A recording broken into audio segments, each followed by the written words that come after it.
வரவேற்கிறது. அனைவருக்கும் வணக்கம்.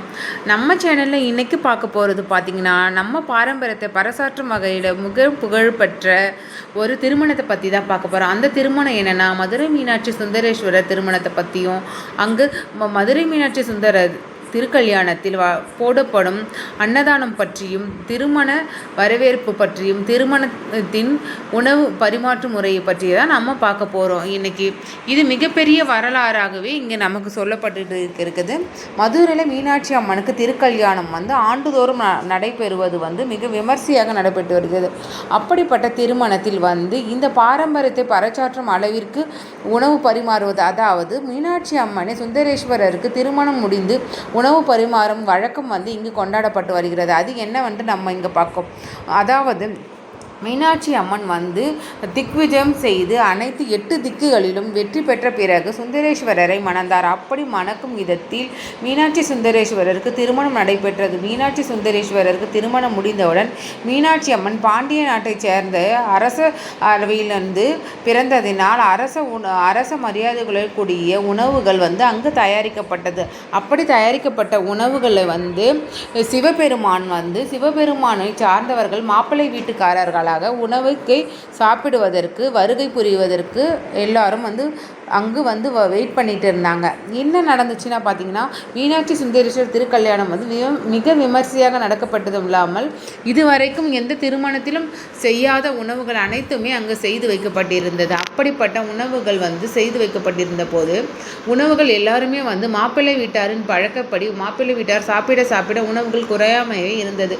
மீனாட்சி அம்மன் சுந்தரேஸ்வரர் ஏதோ லீலை செய்கிறார் என்று மனதில் நினைத்து கொண்ட மீனாட்சி அம்மன் சுந்தரேஸ்வரரிடம் வேண்டினார்.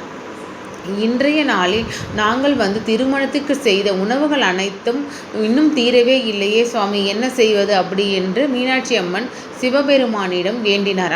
அப்பொழுதுதான் சிவபெருமான் சொன்னார், நமது திருமணத்திற்கு செய்யப்பட்ட உணவுகள் அனைத்தும் நாம் மாப்பிள்ளை வீட்டார்காரர்கள் மட்டும் சாப்பிடுவதற்காக இல்லை, இந்த உலக அனைத்து உயிரினங்களும் சாப்பிடுவதற்காக செய்யப்பட்ட உணவு தான் இது. அதனால் தான் உணவு அப்படியே இருக்கிறது. இந்த உணவை அனைவருக்கும் அன்னதானம் செய்ய வேண்டும் என்று அவருடைய விருப்பத்தை கூறினார். அப்படிப்பட்ட விருப்பத்தை கூறியதன் பேரில் தான் இன்றளவிலும் உலக அளவில் எல்லா திருமணங்கள் நடத்தப்பெற்றாலும் தெய்வங்களுக்கு இன்றைய நாளிலும் தெய்வத்தின் திருமணம் முடிந்ததற்கு, அதாவது மீனாட்சி சுந்தரேஸ்வரின் திருக்கல்யாணம் முடிந்த பிறகு மீனாட்சியும் சுந்தரேஸ்வரரும் உணவு பரிமாறும் காட்சியுடன் கூடிய மண்டபத்தில் அமைப்பதோடு அந்தைய நாளிலே அங்கு செல்லக்கூடிய பக்தர்கள் அனைவருக்கும் உணவு அன்னதானமாக வழங்கப்பட்டு, அதுவும் கல்யாணத்தில் எப்படி எத்தனை வகைகளாக விருந்துகள் சமைக்கப்பட்டதோ அத்தனை விருந்துகளும் அங்கு வரும் அடியார்களுக்கும் பக்தர்களுக்கும் அன்னதானமாக கொடுக்கப்பட்டது மிகவும் சிறப்பு வாய்ந்ததாகவே இருக்கின்றது. இப்படிப்பட்ட திருக்கல்யாணத்தில் சிறப்பு விருந்தாக அமைக்கப்பட்டது இந்த ஒரு திருக்கல்யாணமே. இப்படிப்பட்ட சிறப்பு வாய்ந்த பாரம்பரியத்தை பறைசாற்றும் வண்ணம் நம் பாரம்பரியத்தில் வாழை இலை போட்டு கூட்டு, பொரியல், அவியல், அப்பளம், வடை, பாயாசம் போன்ற அனைத்து விதமான கல்யாணத்தில் வைக்கக்கூடிய விருந்துகள் அனைத்தையும் வைத்து ஒரு பாரம்பரிய உணவாகவே இது தொடர்ந்து இது கொண்டாடப்பட்டு வருகிறது.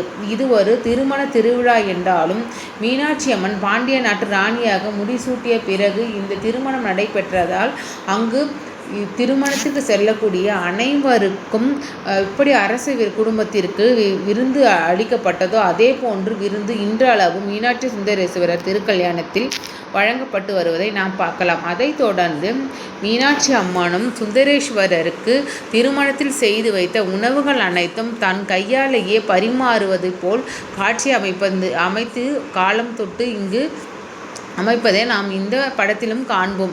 இதுவும் தற்சமயத்தில் நடந்த திருமணத்தில் மீனாட்சி அம்மன் சுந்தரேஸ்வரருக்கு பரிமாறியது போன்ற காட்சிகள் அமைக்கப்பட்டிருந்தது. அதன் முன்னிலையிலேயே அடியார்களுக்கும் அங்கு செல்லக்கூடிய மக்களுக்கும் அதே உணவுகள் வழங்கப்பட்டது என்று குறிப்பிடத்தக்கது. இது போன்று நாம் பாரம்பரியத்தை பறைசாற்றும் வண்ணமாக இருக்கும் இந்த மீனாட்சி சுந்தரேஸ்வரர் திருக்கல்யாணமும் அதில் கொடுக்கப்படும் திருக்கல்யாணத்தின் உணவுகளும் அறுசுவையாகவே அமைந்திருக்கிறது என்பதே உண்மை. இதைத் தொடர்ந்தே கல்யாணத்திலும் விருந்துக்கள் சிறப்பாக இருக்க வேண்டும் என்று தொன்று தொட்டு இன்று வரையிலும் நமது பாரம்பரிய திருமணங்களில் இதே போன்ற விருந்துக்கள் வழங்கப்பட்டு வருகிறது என்று சொல்வதற்கு மிகையே ஆகாது. தொடர்ந்து இது போன்ற சிறப்பான தகவல்களை பெற்றிட நமது சேனலில் இணைந்திருங்க. மறக்காமல் நம்ம சேனலை லைக் பண்ணுங்கள், சப்ஸ்கிரைப் பண்ணுங்கள், ஷேர் பண்ணுங்கள்.